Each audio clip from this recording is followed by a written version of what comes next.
But this money is being eaten away. This money that you think is money is being eaten away because of inflation. If money doesn't matter, why is your boss giving you a paycheck? If it does not matter, tell your boss not to pay you anymore. If you keep doing what the majority of people do, you're going to end up like the majority of people, and in this case, it's broke.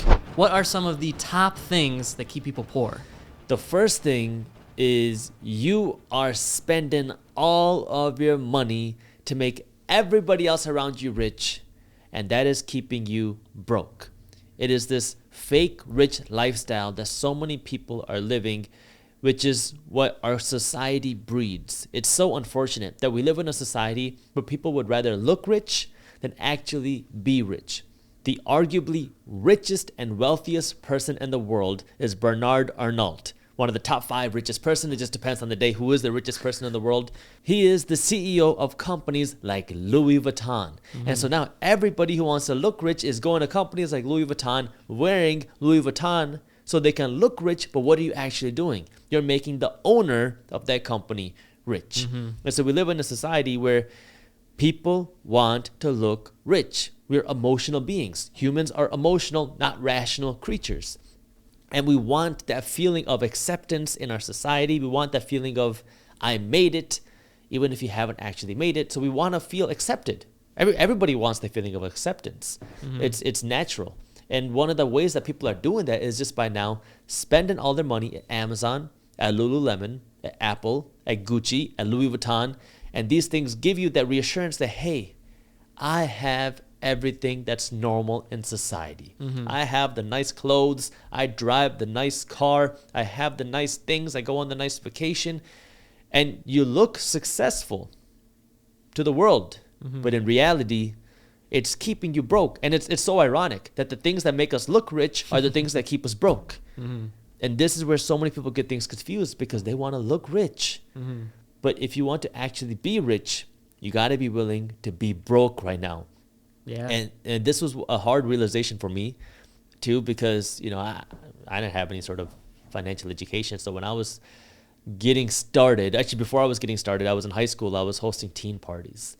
And I was finally starting to make some money because I was, doing this little business. And anytime I made some money, I invested it back into me. But now my definition of investing it back into me is different now, because back then when I invested it into me, I invested it into my car and my watch. And so I was, putting tints on my car, put on brand new rims on my car, put in new 12-inch subwoofers on my car, I put on HID lights on my car, I put in a new sound system on my car. I used to love the show Pimp My Ride. And so I was like, I got to look sweet. I need to have a sweet car. And then I had a good event and I made, I think it was like just over $1,000. And as soon as I did that, I was like, oh my God, I made $1,000 in a weekend. Man, I was like 16, 17 years old. It's a lot of money. And I was like, man, I need to do something to show this off. So I went out and I bought a $1,000 watch. And it was sweet, man. I still have the watch. I should bring it in one day. But it was like just loaded up with crystals, which look like diamonds, diamonds. And it was just loaded up, so flashy, so blingy. And it's like, man, I had $1,000. And I spent all of it on a watch. And this is what I call net zero thinking. You assume that if you make $100, you have to spend $100. If I make $1,000, I got to spend $1,000. This is how the majority of us are taught to live our lives. Right. We're taught to live in net zero. Everybody lives in net zero. You make $100, you got to spend all of it. If I make $1,000, oh my God, I can go out and buy this vacation. If I make $10,000, oh my God, I could buy this nice car. I could put a down payment on this car. If I make $100,000, oh my God, I could buy this vacation, I can buy a car, and maybe I can put a down payment on a house. It's just, this is how most of us think. Now, my mindset is very different when I think of, okay, when I make money, what do? I don't think of what I can buy, what liabilities I can buy. I'm thinking what assets I can buy. Yeah, and I think a lot of people, their first relationship with money, kind of like you as a 16-year-old, they get money, they're not used to having money. So when they get it, they want to have fun, they want to go out and do things because they see everybody else around them doing all those same things. Absolutely. The second thing that's keeping so many people broke and poor in this day and age is our lack of financial education, because we live in a society where the world profits off of you when you're financially stupid. If you are financially uneducated, not only is it bad for you, it makes everybody else richer, and they profit out of your financial stupidity. And this is where financial education is so important, so you can kind of create this filter That way you know what is good and what's bad for you. So if you don't understand credit cards, your credit card company is going to skin you alive. But if you understand credit cards, hey, you can get a lot of money in cash back by doing nothing except making your regular purchases. If you don't understand how to use banks, your bank is going to skin you alive with fees, with maintenance costs, with interest rates. But if you know how to use your bank, you will know how to use your bank as a tool to make you money. If you don't understand inflation, man, the whole economy is it is going to hurt you, because guess what? We're told that if you want to become successful, all you need to do, work hard, get a good job, save as much money as possible. Absolutely. Well, if you follow the minority mindset, you know that's pretty much a guaranteed route to being broke, because our dollars are liabilities. The government can work with the Federal Reserve Bank to print as many dollars as they want. As you print more dollars enter our economic circulation, which creates more inflation, which means the value of each individual dollar goes down. See, our money is supposed to be a representation of value. I talk about this all the time. It's very easy to understand that when we're talking about gold, because it takes time, effort, and labor to mine an ounce of gold. And so gold is a representation of value, which is why it's real money. You can see its value because it takes time, effort, and labor to mine it. Our dollars used to be backed by physical gold. Now they're not. And so now that they're no longer backed by anything physical, because our dollars are no longer backed by gold, it's not backed by silver, our dollar is backed by a promise. It's backed by the full faith and credit of the United States government that our dollars have value. So the government says that our dollars have value, which is why we believe that our dollars have value. Okay, that's no problem when times are good. But what happens if the government now injects more dollars into the economy? Or what happens if our government's strength is compromised? Then what? Well, if the government works with the Federal Reserve Bank to create more dollars, now the value of each individual dollar gets diluted, which causes inflation. Your value, your dollar goes down, which causes the price of things to go up. That's why if you want to go out and watch a movie, if you want to go out and buy a Coke can today, it's going to cost you 20 times more than it did not too long ago, a couple of decades ago. Now, the Coke that you're drinking today isn't 20 times more valuable. It's not 20 times tastier today. What's causing it to be more expensive today is not that it's more valuable, it's that your dollar has lost that much value. Our dollars have lost 96% of its value since 1913. And this is why, again, financial education is so important. Most people don't understand that. And so what do? We work hard to earn these dollars, and then we save all these dollars thinking that these savings will continue to take care of us, because we're saving a representation of value, right? We're saving our money, but this money is being eaten away. This money that you think is money is being eaten away because of inflation. So what you need to do is you need to understand this type of financial education. That way you can take your dollars and convert it into something that's going to actually build you wealth. And so when the majority of people do not understand this, now guess what? You're getting screwed over by the system. That's why inflation is known as a hidden tax, because when the government wants to raise taxes, and let's just say they can't get approved to raise taxes, then what do?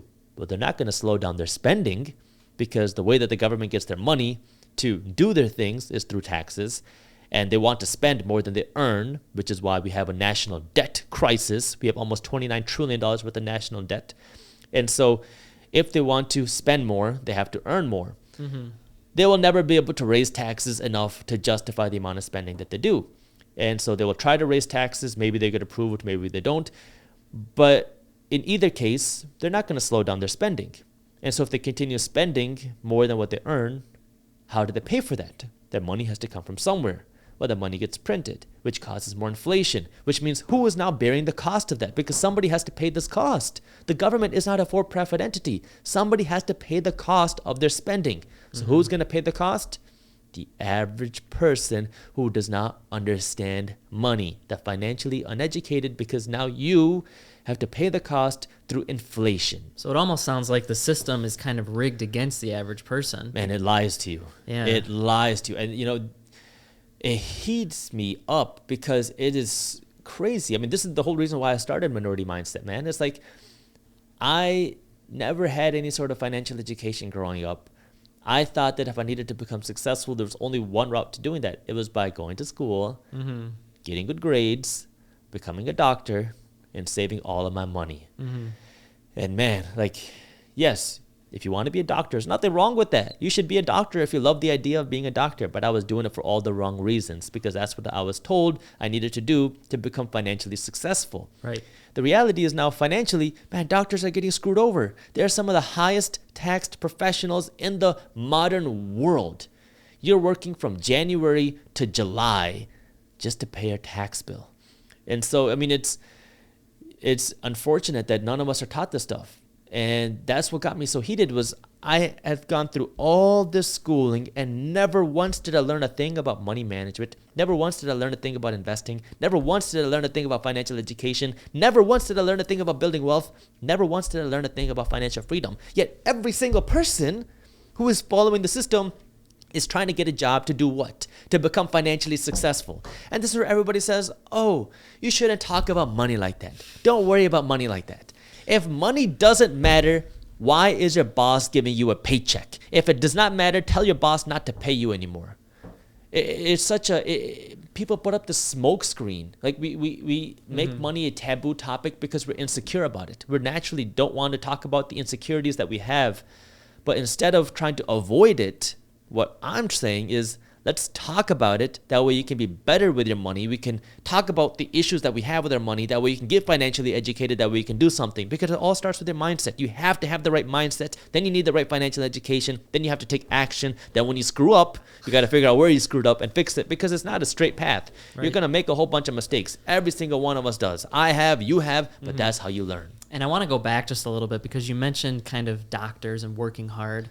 Why doesn't the system, you'd assume doctors, they're some of the hardest working people and they provide so much value. So why is the system kind of set up to take away some of that money through taxes from them versus people that almost work less and get taxed less? Well, I want to talk about the topic of hard work because all of us, or many of us, are taught that the way you make more money is by working hard. I was. If you are rewarded just for your hard work, then construction workers would be the highest paid people in the world. Laborers would be some of the highest paid people in the world, but they're not. You are not just rewarded for your hard work, you're rewarded for the value that you can provide. That's why doctors make more money than a cashier at McDonald's. Anybody can be a cashier at McDonald's. You don't need any special skills, qualifications. You just got to go there, learn how to run the cashier system, and you can do it. To become a doctor, you got to go through college, you got to go through medical school, you got to go through residency, you might have to go through a fellowship, and then 10 years post-college, you can have that designation of being a doctor, and now you're one of the few people that can provide these sort of medical services. That's why doctors provide more value than cashiers. Now, you talked about the second side of that is, why are doctors taxed so high when they work so hard as opposed to somebody else who might not work as hard and doesn't have to pay as many taxes? Well, the tax system incentivizes you to be financially educated through your taxes, which is interesting because we're never taught this, but it incentivizes you to invest. Because now if I'm a doctor, and let's just say I work for a year and I am a top-notch surgeon, I make $1 million over the course of a year. After paying taxes, I'm going to be left with half of that. I will make $500,000. But if now I can invest my money and I can make $1 million through my investments, and this is long-term capital gains, at the time I was recording this video, I'm going to pay 20% of that in taxes. So $200,000, which means I'll be left with $800,000. So I made $1 million in both cases, but I kept more money as an investor. And now if I'm a real estate investor, guess what? I can sell a property for $1 million profit, pay $0 in taxes today, take all of this $1 million profit, go buy a bigger property, which is going to pay me with more cash flow, give me bigger tax breaks, and I can pay $0 in taxes today legally. It's called the 1031 exchange. So why? Well, the way the tax code works, it incentivizes people who are financially educated. And yet none of us are taught this. Nobody knows. And you can hate it, you can get angry at it, or you can say, this is what it is, so let me get financially educated. I was just doing an interview with the white coat investor because I was trying to provide this type of financial education to people who are high-income earners, to doctors, because if you love being a doctor, there's nothing wrong with that. I mean, we need doctors who want to be doctors. We need accountants who want to be accountants. We need lawyers who want to be lawyers. Right. We don't want doctors there who want to be doctors so they can make a big paycheck because they're going to be the ones that are doing things that are not good for your health or my health. Right. Right? And so we need people who love what they do.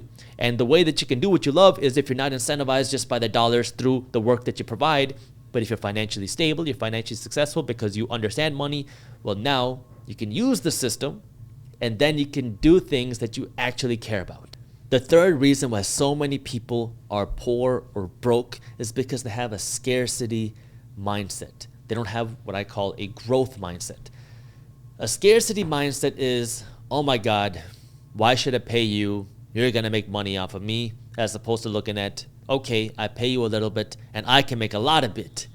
Scarcity mindset is that mindset of thinking small and not understanding the possibilities of what happens if you think bigger. The easiest way for me to explain this is when people talk about how to become wealthy, they say, okay, you make, let's just say $50,000 a year. You make $50,000 a year, how much can you save? Right now you're saving $5,000. Okay, let's see if we can bump that up. So now let's see if we can save $10,000. So now you're living off of your 40. Then they're going to say, okay, let's see if you can live off of just 35,000, then 30,000. So you're just trying to take this little pie that you have and you're trying to squeeze as much out of it as possible. But what I'm saying is, instead of trying to squeeze every last penny out of that pie, how about we talk about growing the pie? How do you make the pie bigger instead of just thinking how you can squeeze the last penny out of a pie? Because most people want to be penny pinchers in order to become successful. Right. But at the end of the day, a penny saved is just a penny. So if you really want to build wealth, you have to understand that you need to break out of just that scarcity mindset of thinking small and understand how do you think bigger. Now, this is hard because in order to think bigger, you're going to have to, one, change your mindset. And then second, you're going to have to take actions which might seem counterintuitive. Because, you know, when we talk about thinking bigger here at Minority Mindset, that means that sometimes, actually a lot of times, we're going to have to increase our expenses. We spend more money. For what purpose? So we can earn more money, so we can grow bigger, so we can grow faster. And so when we're spending money, we're not trying to spend money just on things that make you look flashy, like guac here.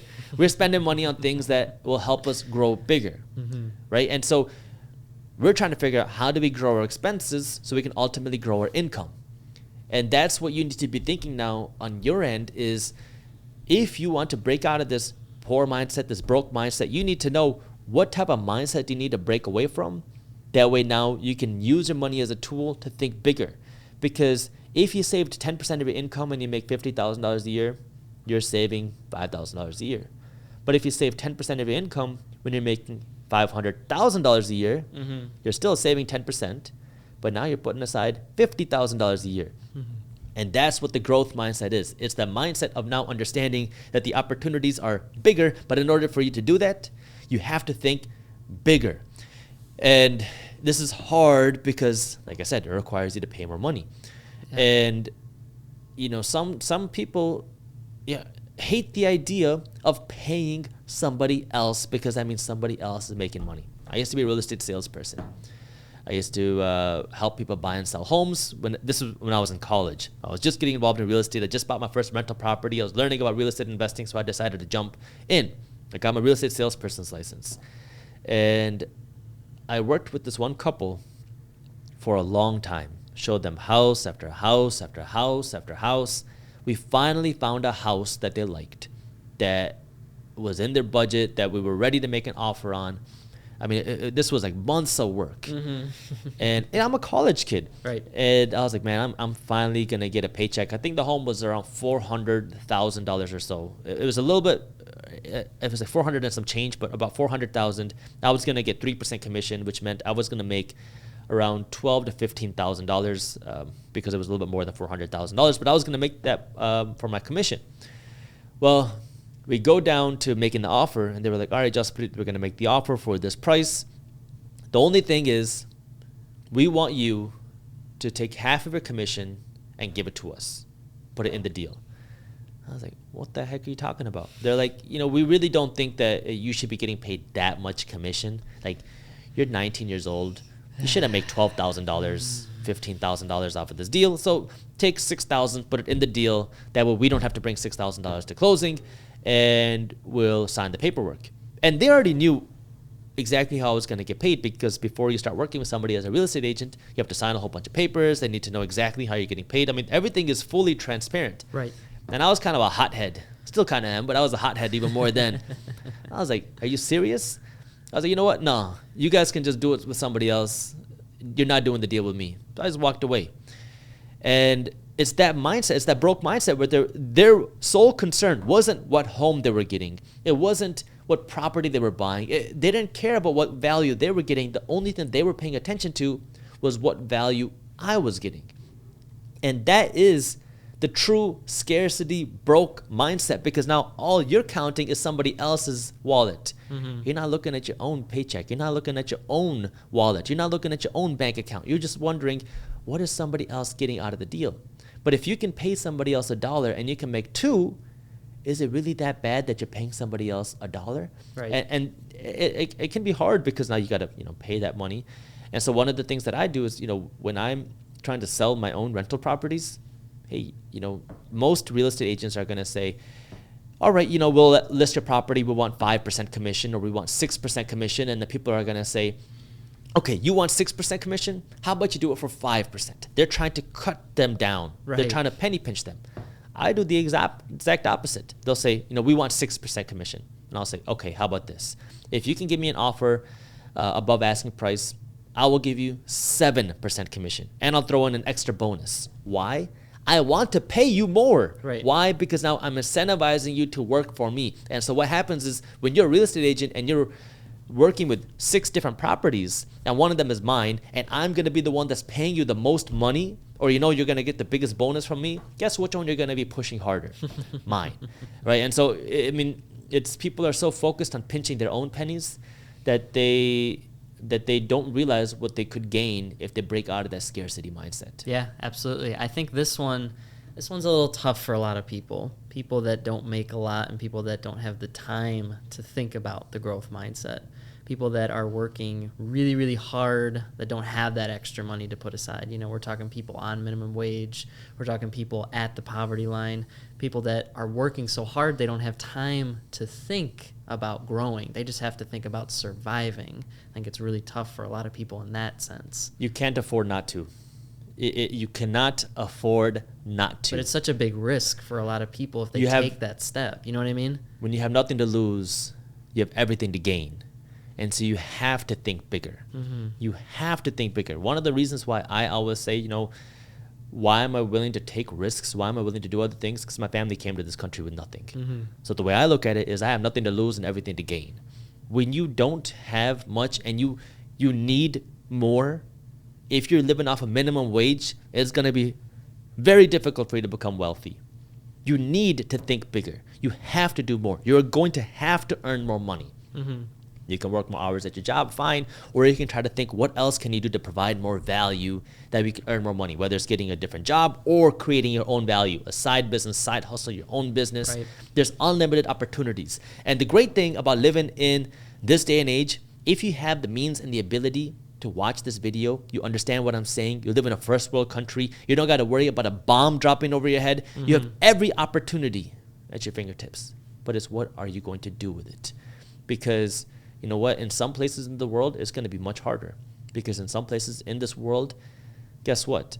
Not only is it going to be harder for you to do something because the government says you're not allowed to, you're not going to have the same freedoms, you're not going to have the same abilities to do these type of things. Where here, if you are in a first world country and you can understand what I'm saying and you have the means to watch this video, meaning you have a computer, you have a phone, you have everything that you need in order to learn, because now you have access to YouTube University, free, and now you have access to things to do. Minority Mindset started off completely digital, man. We're still completely digital, but we started off as a YouTube channel only. Right. There's so many different ways that you can make money. You can make money off of anything, whether it's TikTok, Instagram, YouTube, podcast, blog, things that do not cost you really much to get started. Anybody can do it, but that doesn't mean everybody will. It is hard, but the people that are willing to find a way will find a way. Right. So you're saying you got to take that risk. You have to. It's definitely worth it. Have to. The fourth thing that's keeping so many people broke, and this is probably the number one reason why the majority of people will never become wealthy, is because you're buying things that you don't need with money that's not yours. So you're buying things that you don't need, and not only do you not need them, you cannot afford them. And in order to buy this thing that you cannot afford, you're borrowing money to buy it. Consumer debt. I mean, in one of our, I think it was our first Guac talk, or maybe our second one, you came out and you talked about how consumer debt is skyrocketing in the United States. Yeah. And man, it's a real problem. It is such a big problem that it is keeping so many people broke. It's keeping so many people poor. It keeps people in that rat race, because now what you're doing is you're playing what I call the payments game. You make money not to build wealth yourself. You're making money just to pay your bills. You're making money to pay the thing that you bought last week. You're making money to pay off your sofa that you bought last month. You're making money to pay off the TV that you bought yesterday. And so all you're doing is you're making money to pay off all the things that you couldn't afford before. And so you make money, and it's just constantly going out. And the reason why that's happening is because we live in this culture where it is so normal to be in debt. It is so normal to be in consumer debt, to buy things that you cannot afford with money that's not yours, because I want the new iPhone. Why should I have to pay for the whole thing right now? I want it, so let me just finance it. 0% APR, no big deal. And even if it's not 0% APR, I mean, you have so many people buying things that they cannot afford. We saw the biggest increase in credit card debt in the second quarter of 2021 in the history of America. Why? Because people are now buying things that they cannot afford. They're using their credit card to finance their lifestyle. If you want a vacation, nice, afford it first. But a lot of people don't want to do that. So what are they doing? They're taking the credit card, putting their vacation on their credit card, thinking, oh, I'll pay it off before my 0% APR period ends. And then the 0% APR period ends. And what you didn't expect was you ended up buying a TV, a sofa, you bought a watch, you bought a couple other things here and there, and now you spend a whole lot of money you didn't know that you were going to spend, and now you can't pay it off in the 0% APR period, and now what was 0% APR is now costing you 19% interest a year. Your credit card company is skinning you alive financially. That's why when it comes to buying things that don't pay you, liabilities, you should not finance it, ever. That includes your car, not your home. Your home is separate, but you should not be going into debt to buy something that isn't paying you. But I mean, if a lot of people are enjoying the things that they buy, and they're making their payments, like you were saying, they're making their payments on time, and they have things and they're enjoying it, isn't that a good enough life too? If that's how you want to live, that's your choice. It's a free country. That's the beauty. If you want to live broke, you want to live in debt, it's a free country. But if you want to be wealthy, then the way that you do that is by not taking your money and constantly paying the bank. You need to be using that money to pay yourself. That way you can become wealthy yourself. If you want to become wealthy and all of your money is going out to pay for all this past stuff, all of your money is going out to pay your banker, you are never going to have the opportunity to become wealthy because you have no money to pay yourself. And so if you want to become wealthy, you got to break out of that mindset. You got to stop financing everything. You need to get out of this consumer debt and then use your money to now make yourself wealthy. Now, this doesn't mean that all debt is bad. You can use debt as a tool. If you're using it to buy real estate, if you're using it to buy things that are making you money, it can be useful. But if you're going into debt to buy your shoes, if you're going into debt to buy your wardrobe, which is what people are doing thanks to the help of these new technologies, which let you buy now, pay later, you never have to pay for anything right now. You can just pay everything in installments. You go to some of these online grocery stores, you buy your avocados, and you can buy now, pay later. There's no concept of paying for things now. It is weird if you pay for something in full right now. It is weird. But that's what's screwed up. If you keep doing what the majority of people do, you're going to end up like the majority of people. And in this case, it's broke. Yeah, I think a lot of people just don't want to wait to be wealthy, though. People want to have nice things now. They say, well, I can wait and I can invest, but I don't want to, when I'm 65, when I'm 70, 75 years old, then I get to use my money. I want to use my money today. And if I got to, make payments and be what's considered broke, a lot of people are willing to do that. We live in that microwave culture. That is society. We want things fast. We want them now. We're not willing to go through that pain. We're not willing to make that sacrifice. That is the world that we live in. But you have to understand, what is it that you want? Do you want to have the nice things now and live broke the rest of your life? Or do you want to put in that little bit of pain right now, make that sacrifice right now, that way you can have whatever you want and not worry about the price? It's a free country. Yeah. You can pick whatever you want. We're pushing people to be the second. That way you put in that sacrifice now, you put in the hustle now, you put in the work right now, that way you have these assets to make you wealthy, that way then you never have to worry about money again. Right. That way you don't got to worry about your bills. That way you don't got to worry about what car you're driving. You can buy whatever car you want and not worry about the payments because you can buy it cash. Yeah. It sounds unreasonable. It sounds crazy. But the reality is it's possible if you work towards it. And the only way that's possible is if you get that financial education. Yeah, it's just really tough, man, because a lot of kids, they come out, they turn 18, 17 years old, and they start with debt because, you know, it's putting student loans aside, they got to get to school. A lot of them don't have a car, they got to get a car. A lot of them need books, a lot of them need internet connection. They got to have a place to live. And they got to be able to, you know, a lot of them spend on credit cards. They don't have a job in school. A lot of them are starting off in debt. Kids. Absolutely. And they're starting that way. It sucks. But you have a lot of people that are spending money on things that they don't need.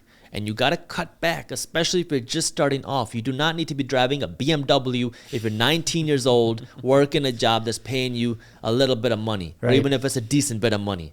You do not need that BMW right now. You got to put your priorities in order. If you're complaining about money and you have the newest iPhone, you got Jordans on your feet, you're wearing Gucci clothes, and then you're complaining about money, you are doing something wrong.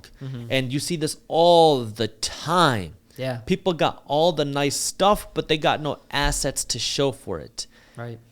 And it sucks. And it goes back to some of the things we talked about earlier. You need to understand what's more important to you. They say where there's a will, there's a way. If you really, really, really want that new pair of shoes, you really, really, really want that Gucci shirt, you're going to find a way to buy it.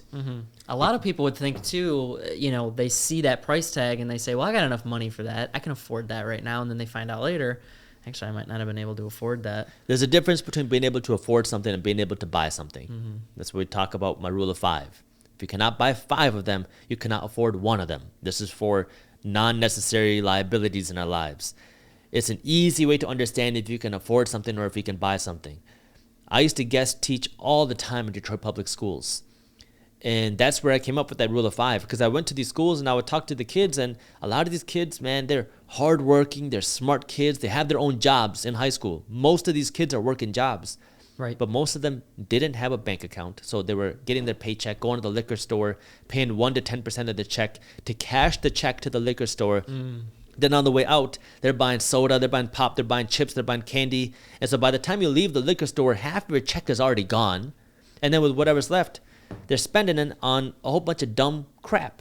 And so then it's that whole idea of, okay, what can you afford? Because when I would talk to the kids, you know, I ask a simple question. If you have $100 in your bank, can you afford a $100 pair of shoes? Everyone says yes. Everyone says yes. It's that net zero thinking that we talked about earlier. Right. You can buy the shoes. You can't afford the shoes. You want to afford the shoes, you got to be able to buy at least 5 of them. There's a difference. And nowadays, it's not even if you have $100, you can buy a $100 pair of shoes. It's if you have $20, you can buy the $100 pair of shoes thanks to buy now, pay later. But you know, there's a difference between being able to buy something and being able to afford something. And that is a huge differentiation that you need to understand if you don't want to break out of that poor/broke mindset. Yeah, that's with everything nowadays too. The 5th thing that's keeping so many people poor/broke right now is you have no financial plan.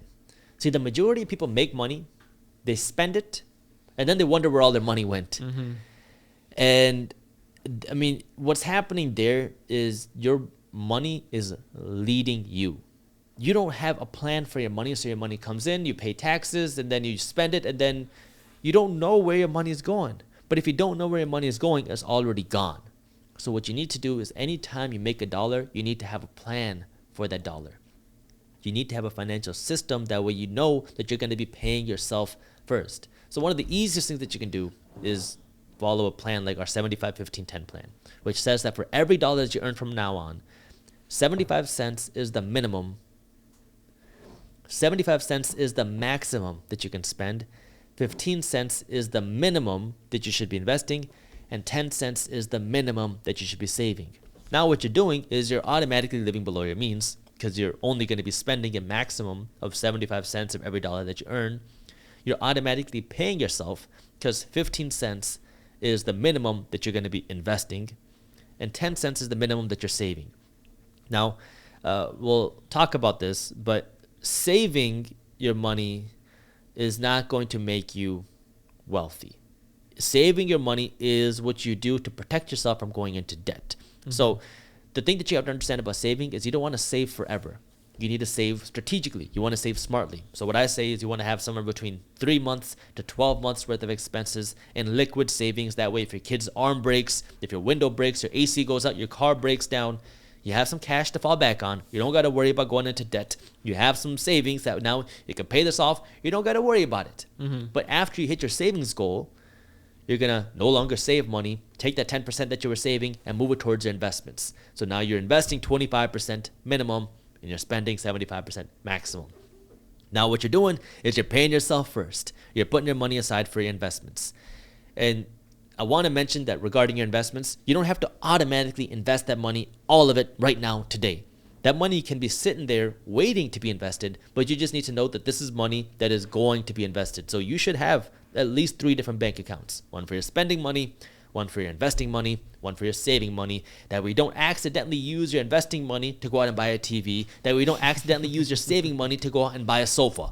Right. You need to know what is for what, and you need to have a plan. Create different accounts, and now every time you get paid, put it in different places. That way now you have a plan for your money, and you're telling your money where to go, and you are leading your money instead of your money just going off and doing whatever it wants to do, and then you wonder, where'd all my money go? Yeah, what would you say to the people who are spending 100% of what they make, and not necessarily even on like a liability or something, you know, crazy like a BMW or something, but just spending it on the things that they absolutely need because they don't have that high of income?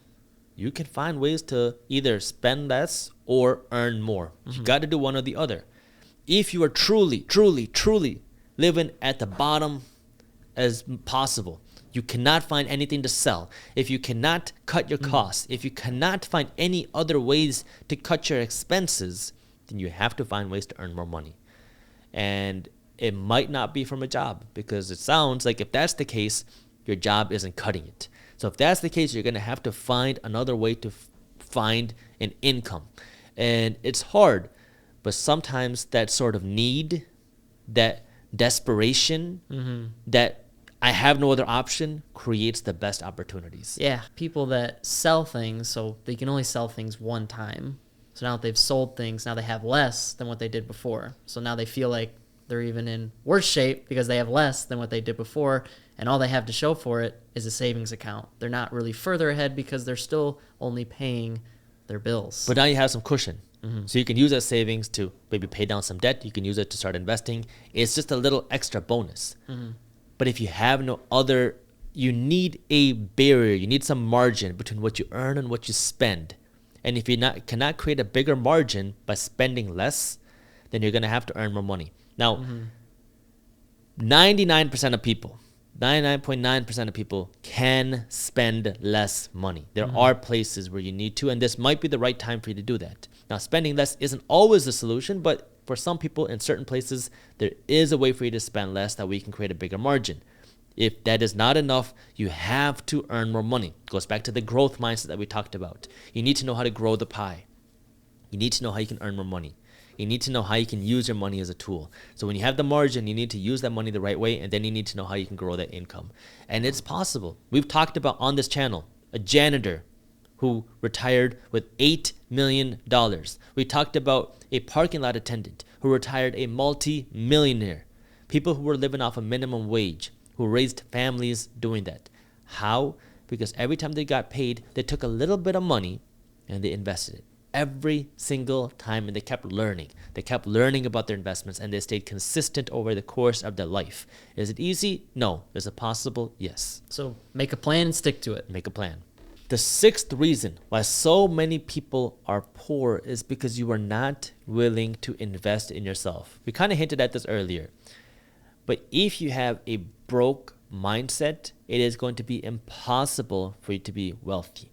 And that broke mindset is you tell yourself it's not possible for somebody like me, somebody who looks like me, somebody with my background, somebody with my education, whatever it is. We tell ourselves these lies that because of who I am and where I came from, success is not possible for me. And we create this mentality where because of my background, I will not be able to do it. You had to become lucky in order to become successful. So because of that, you're evil, or maybe you're not evil, but you're lucky, and I am not one of the fortunate people. Wealth starts with your mindset before anything else. That's why we are called the minority mindset, because all success starts with your mindset. If you tell yourself it's not possible, it's not possible. Right. You've already made it impossible. But if you tell yourself it is possible, your mind is going to stay open, and now you're going to work to find a way. And so you have to start breaking out of that broke mindset and start adopting that wealthy mindset, that growth mindset, before you will achieve or see any sort of success. Once you change that mindset, then you'll start to find the opportunity. And that means you have to be willing to invest in yourself. That means reading books. That means watching YouTube videos, buying classes, maybe hiring coaches or consultants, whatever it might be, depending on where you are and what it is that you're trying to learn. You have to be willing to invest in yourself. And the fear is, what happens if I lose money? What happens if I invest in my business idea? What happens if I invest in the stock market or the real estate market or whatever, and I lose money? Right. It's a real concern. It's a real risk. And you might. And you probably will. But if you're not willing to get over that hill, if you're not willing to take that risk, you're going to be stuck exactly where you are right now. And so, yeah, there's a risk with investing your money. There's a risk with doing something, but there's also a risk with not doing anything. Yeah. And it's that opportunity cost of what could happen if you invest your money. It's the opportunity cost of what would happen if you do take that risk. And so you have to decide, hey, what's riskier? You staying where you are for the rest of your life, or are you trying and potentially losing? And you have to understand that, because if you are not willing to first change that mindset, and if you're not willing to do anything, it is going to be impossible for you to see any sort of success, because you're not willing to invest in yourself. Right. Not everything is going to work out.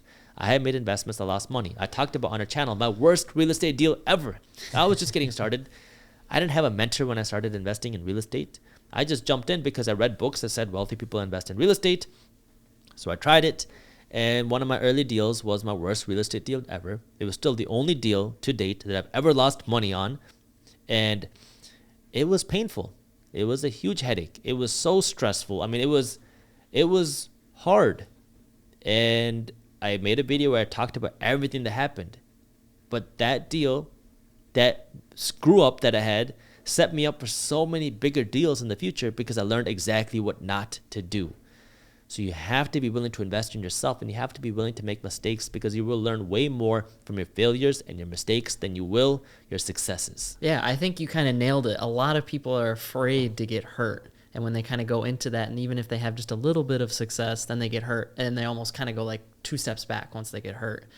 I think a lot of people too are, there's no scarcity of positivity, I think, in the world, at least from, my perspective. I think there are a lot of negative people in the world, but people want more money. They want to be wealthy, and they work hard. But why is it that most people don't make it? Why is it that most people don't get there, don't get to the top of being wealthy? I mean, is it a mindset thing? It could be a lot of things. Some people are going to hate the idea of success. They hate all successful people. Well, if you hate success, then you're never going to become successful. They're not willing to learn. Some people are not willing to work. And sure, there is an aspect of luck that comes with it, but the harder you work, the luckier you get. So, it really just, there's so many different aspects of people. If you are one of those people that hate the idea of people becoming successful, it's going to be very hard for you to become successful. If you're one of those people that don't believe that it takes effort and work to become successful, you can just work 5 hours a week, it's not possible.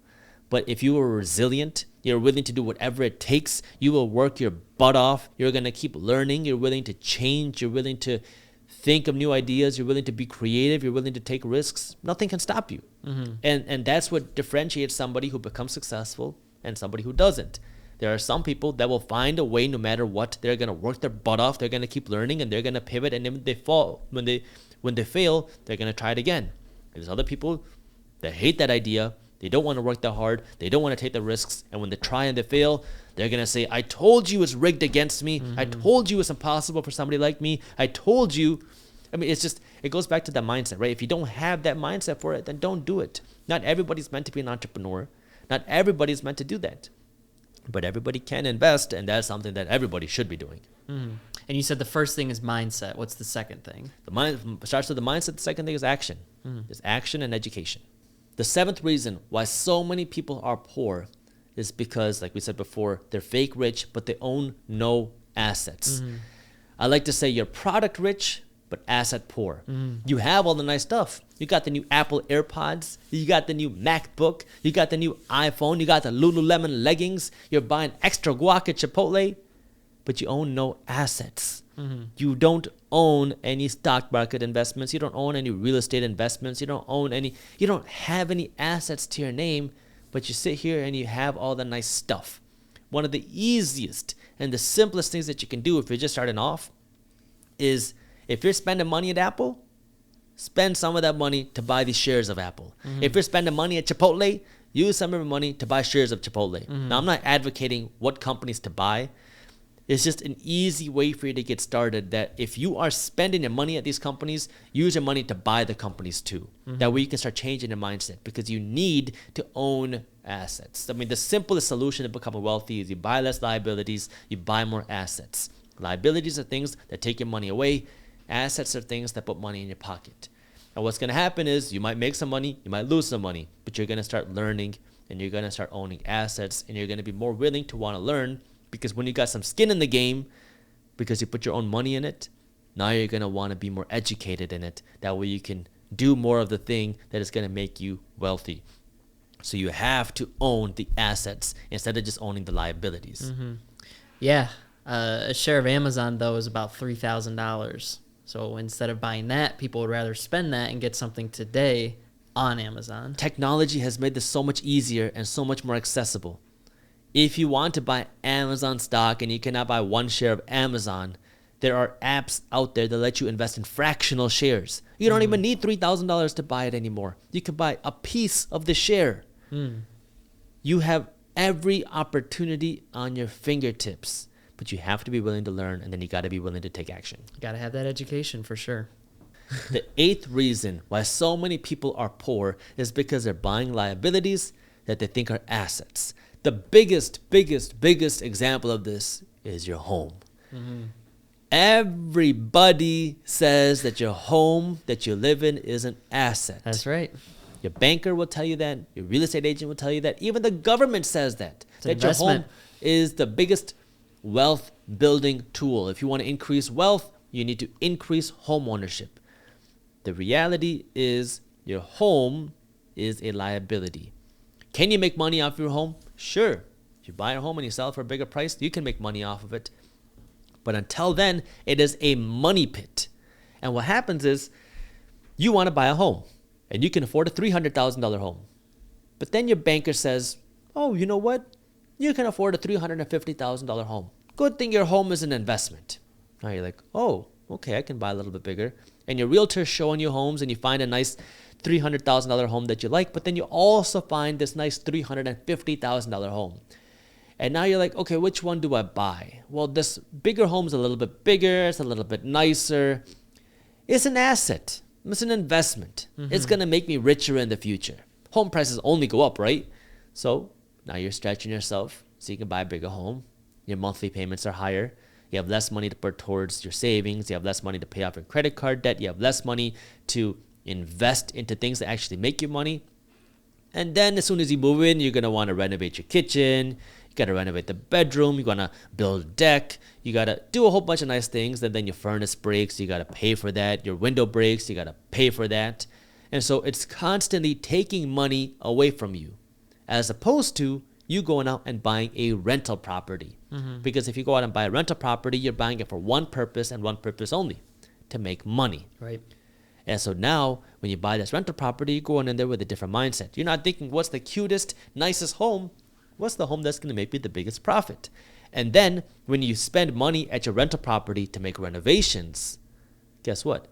These are tax breaks for you. These are deductions on your taxes. When you renovate your kitchen at your own home, you're not getting those type of tax breaks that you do when you renovate your home in your rental property. When you make your repairs at your rental property, you're getting a tax break for that. And you're getting rent every single month. Yeah. Your home is costing you your mortgage payment every single month. And then everyone says, but I get an interest deduction on my taxes. Yeah, but you're paying the money in interest to get a little bit of a deduction. So if you want to pay $1 to save 25 cents, you're not making money. You're still net loss. And then everyone says, but I'll be able to sell my home for a profit. If and when. It's speculation. If you sell your home for a profit, great. But how long are you going to wait to realize that profit? 5 years, 10 years, 30 years? And there's a chance that your home, when it comes time for you to sell, will not be worth more than when you bought it. We saw what happened in 2008. Everybody thought that your home was an investment. Homes can only go up in price. And then the whole bubble burst. And then people lost everything. But your home is an investment. Can you make money off of it? Yes. Can it be good? Yes. But you have to understand that you should not be stretching yourself too thin to buy a home. Nothing wrong with buying a home. Nothing wrong with owning the home that you live in. You just got to make sure that you can afford what you own, you afford what you live in, that you're not stretching yourself too thin. Because if you have no savings, you have no investments, but you want to own a home because that's going to make you wealthy, your priorities are in the wrong place. Your home is the place where you live in. It's the place where you make memories. If you want to own your home, fine. There's nothing wrong with that. I love that idea. But you have to make sure you can afford it first. And you got to understand that if you want to make money from real estate, it's not through your home, it's through a rental property. How is that any different than a stock, though? If somebody invests in a stock, there's no guarantee that it's going to go up. Same with your house value. There's no guarantee. It's different because when you live in your home, you're buying your home now to live in. A stock, you're buying something that's producing value. If you go out and invest in the Amazon company, like you mentioned, you're buying shares in a company that's working to produce value. Amazon has employees every single day that are working to produce more value for the company. If you are investing in that company, you're investing in the value that the asset provides. When you're investing in your home, you're buying something for you to use. Can your home go up in value? Yes. But you're buying it to live in and to use, not for the sole purpose of making money. When you buy Amazon stock, you're buying it for what? Not to use the product. You're buying it because you want to make money. You're buying it because you are buying it for the purpose of making money. You're buying it because you believe it's going to go up. Right. Wouldn't you say, though, kind of buying a house versus like renting? If you're renting, you're not actually getting any sort of value. You're not building any sort of equity in anything. So now, not only are you living, you're renting something. Sure, you're not paying all those extra taxes. You might not have to fix the place up, but you're essentially just throwing money away every single month when you could be eventually sell that house, eventually make some of your money back. Wouldn't that be better? When you rent and the toilet clogs, who's paying to fix it? Your landlord. When you rent and the furnace breaks, who's paying to fix it? The landlord. When you rent and you have to move because your job relocated, who's bearing the burden of that? The landlord. When you rent, the burden is on the landlord, not you. When you rent, you also don't have to put down a 20% down payment. If you're renting in a $300,000 home, well, if you bought the home and you put 20% down, that's $60,000. That's $60,000 that you can keep in your pocket right now as your renter that you can now use to invest in stocks. You can use that money to go put a down payment on a rental property, which is now paying you rent every single month. And you can have multiple rental properties. And now these rental properties can pay your rent for you. Is rent throwing money in the garbage? No. It's you're buying a value. When you go to a restaurant and you order a $100 meal, are you throwing that money away? I mean, you're getting what you ordered. ordered. You're getting what you ordered. Yeah. You're paying for value. You're paying for the staff. You're paying for the waiter or waitress. You're paying for the food. But you can make it for $15 at home. Yeah, but you're paying for a certain value. When you rent, you're paying for a certain value. That's what you're buying when you rent.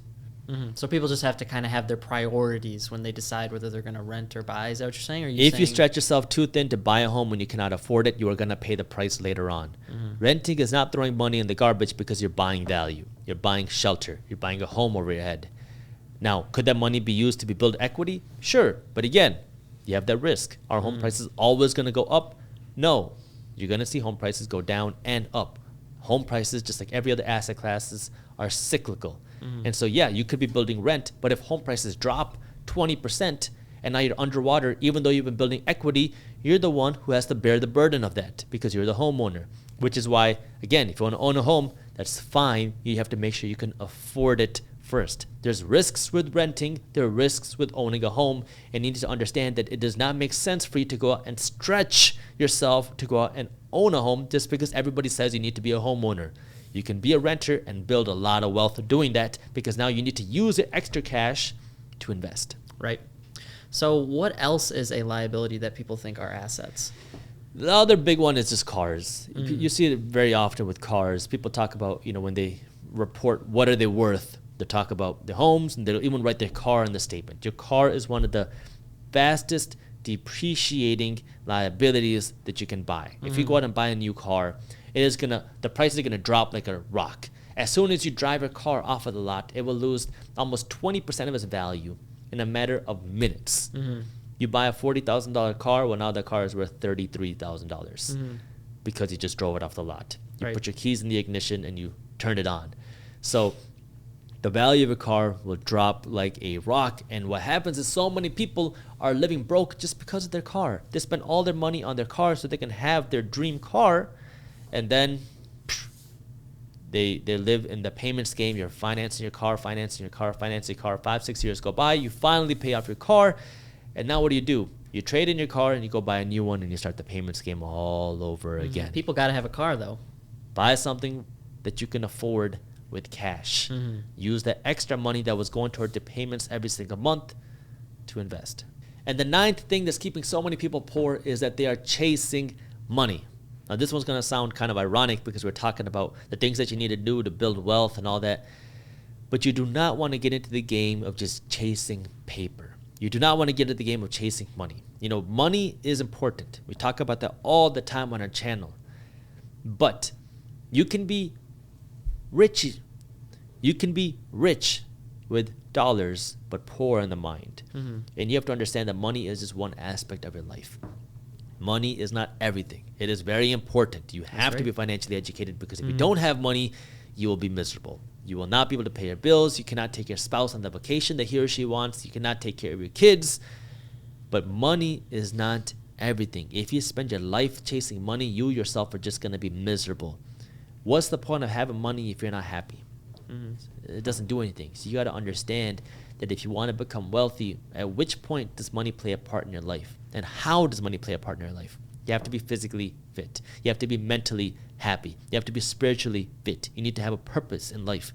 What are you here for? What are you living for? And then once you have this, that's where money can have the biggest impact because now when you're financially fit, your money can just amplify the person that you are. And so if you really want to break away from that poor mindset, you got to understand not only how to use your money and build your wealth, but you need to know what money really is in your life. Money is just a tool. It does not make you a good person. It does not make you a bad person.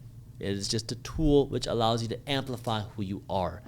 And you need to understand that if you're trying to become wealthy. Yeah, that's the dream, though. People say, I want to be a millionaire. They don't think about all the rest of it that comes with it. They say, I want to be a millionaire. And that's just money at the end of the day, is being a millionaire. Yeah, and once you get it, once you become it, that's when you start to realize, wow, maybe it's not all cut out like it was supposed to be. Yeah, you don't got to worry about your bills anymore. You don't got to worry about your finances. But if you're miserable, what's the point? Yeah, because a lot of people sacrifice to get that million. Like you have to sacrifice. You have to make sacrifices. But people sacrifice their health and their time. You got to make sacrifices. You have to make sacrifices. You cannot get there without sacrifices, but you have to understand what's important in your life. And you have to understand the different physical fitness. You need to take care of your physical health. You need to take care of your mental health. If you're anxious, if you're depressed, it doesn't matter if you got $10 million. You're going to be miserable. If you have no purpose, you have no reason for why you're getting up, it doesn't matter how much money you have. You're going to have no reason to get out of bed. A lot of people's purpose, though, is to make money, and they give up a lot of their family time, a lot of time with friends, a lot of time to themselves. Maybe they want to go out and, have fun with their friends. Maybe they want to watch that new TV show. They give up so much to get that money. There's got to be a deeper purpose. There's a deeper purpose. I make a lot of sacrifices. I work a lot.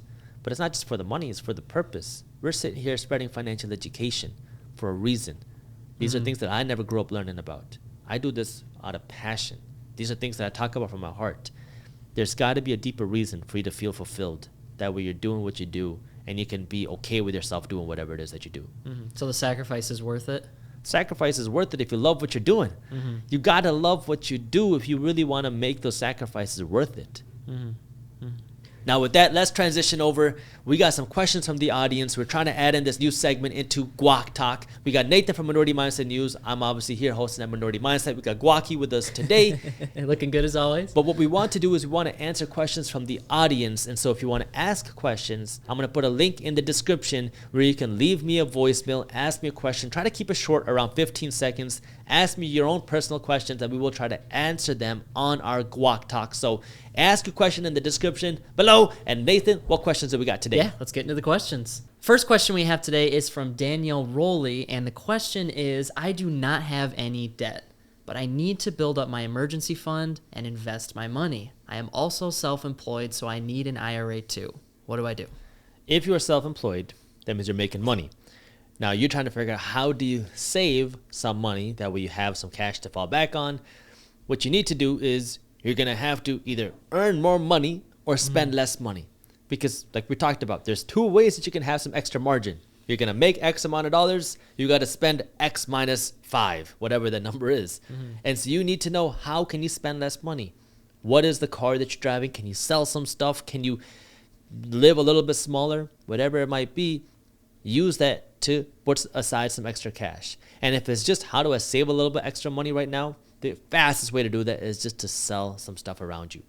All of us, every single one of us, have things in our house right now that are just collecting dust, that is sitting there doing nothing except taking up space. Sell it. Sell it. Use the extra cash. That way now you just build your savings fund very quickly because you sold some stuff that you weren't using. Perfect. And we got one more question today, and it's from Nia. Do people nowadays work to live or live to work? Oh, that's a good one. I think before the pandemic, most people were working just to live. I think the pandemic changed that. I think people are really starting to shift that live to work mindset. I mean, we're seeing it through the Great Resignation. We're seeing the most amount of people quit voluntarily in American history because people don't like their jobs. They realized during the pandemic that they want to do something that they love. They want to do something that aligns with the lifestyle. They want to do something that aligns with their morals, their values. And because of that, people are changing. They're changing their jobs, and technology has changed the way that we work. And so, yeah, I think you still have your people that are, working just to live. That's never going to go away. But you're seeing a much bigger shift of people that are living to work, people that are doing something that they want to do, that they love. So we have a third bonus question today. All right. This question asks, how much does it cost to get that beard? Okay. This beard, so I don't do a lot of beard care. People say, what oils do you use? What this? I don't use any oils, man. It's natural. So honestly, to grow a beard, it takes a lot of concentration. You just got to focus on it. Close your eyes, meditate on your beard. It really comes down to that. But, I don't use a lot of products myself. A little bit of lotion sometimes keeps it soft, but that's it. It's looking good. Yeah, looking good. By the way, Lush has a product called Kalamazoo. It's a great beard product, face and beard.